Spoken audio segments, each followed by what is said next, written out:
Friends, இன்றைக்கி நம்ம honey jam cake எப்படி செய்யலாம் அப்படிங்கிறத பார்க்கலாம். அதுக்கு தேவையான இன்க்ரீடியன்ஸ் பார்த்துக்கலாம்.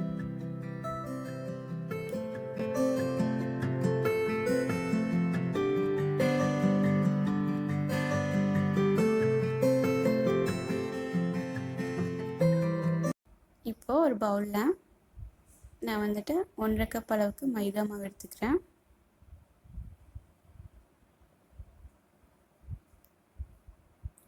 முக்கால் கப் அளவுக்கு பவுடர் சுகர்,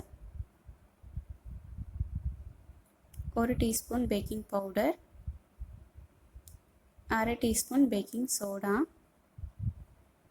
இதெல்லாம் எடுத்துகிட்டு நல்லா சீவ் பண்ணி எடுத்துக்கலாம், எந்த ஒரு லம்ஸ் இல்லாத மாதிரி.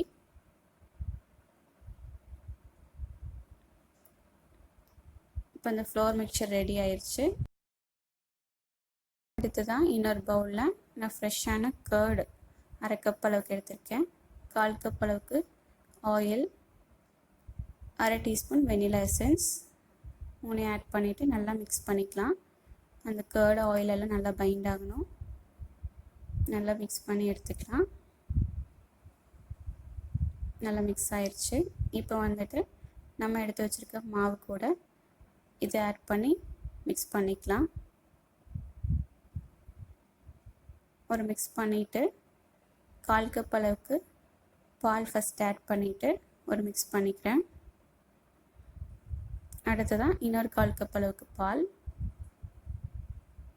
ஆட் பண்ணிவிட்டு நல்லா மிக்ஸ் பண்ணிக்கலாம். நல்லா ஃப்ளோயி கன்சிஸ்டன்சி வர வரைக்கும் மிக்ஸ் பண்ணிக்கலாம்.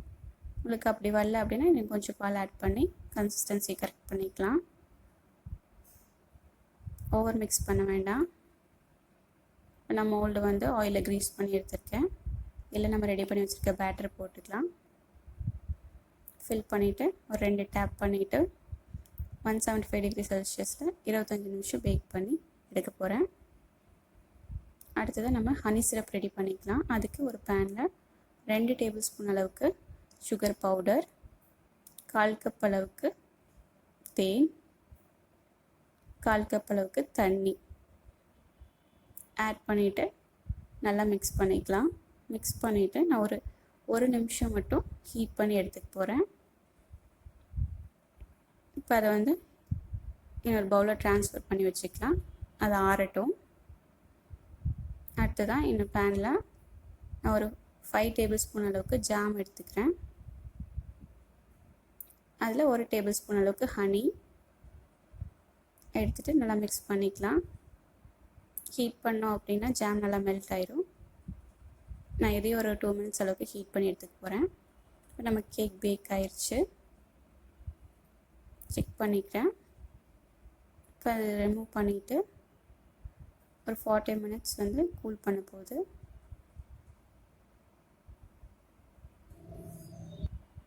இப்போ கேக் நல்லா ஆறிடுச்சு. இப்போ நான் சைட்ஸ் எல்லாம் கட் பண்ணி எடுத்துக்க போகிறேன்.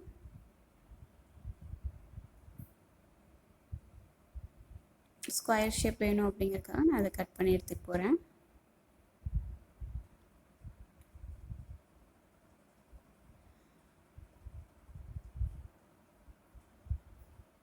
கட் பண்ணி இப்படி ரிமூவ் பண்ணியாச்சு. அடுத்ததான் ஒரு டூத் பிக் வச்சு இல்லைனா ஃபோர்க் வச்சு நல்லா ஹோல்ட் பண்ணிக்கலாம், சிரப் அப்சர்வ் ஆகிறதுக்கு.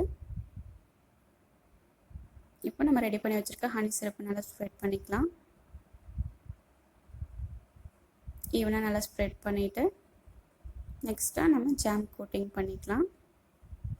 ஜாம் ஹீட் கொஞ்சம் மாட்ரேட் ஹீட்டில் தான் இருக்குது. ஸோ நல்லா கோட் பண்ணுறதுக்கு நம்மளுக்கு கம்ஃபர்டபுளாக இருக்கும்.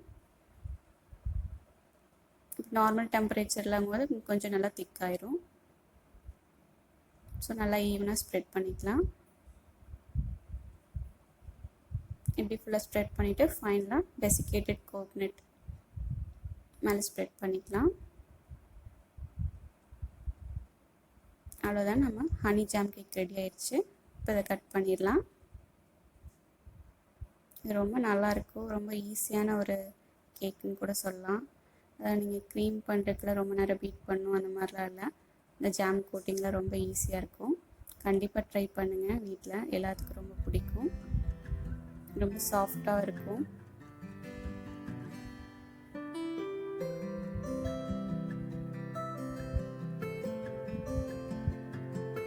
பாருங்கள் எவ்வளோ அழகாக இருக்குன்னு. சாப்பிடவும் ரொம்ப நல்லாயிருக்கும். கண்டிப்பாக ட்ரை பண்ணி பார்த்துட்டு உங்கள் ஃபீட்பேக் எங்களுக்கு போஸ்ட் பண்ணுங்கள். தேங்க்யூ ஃபார் வாட்சிங்.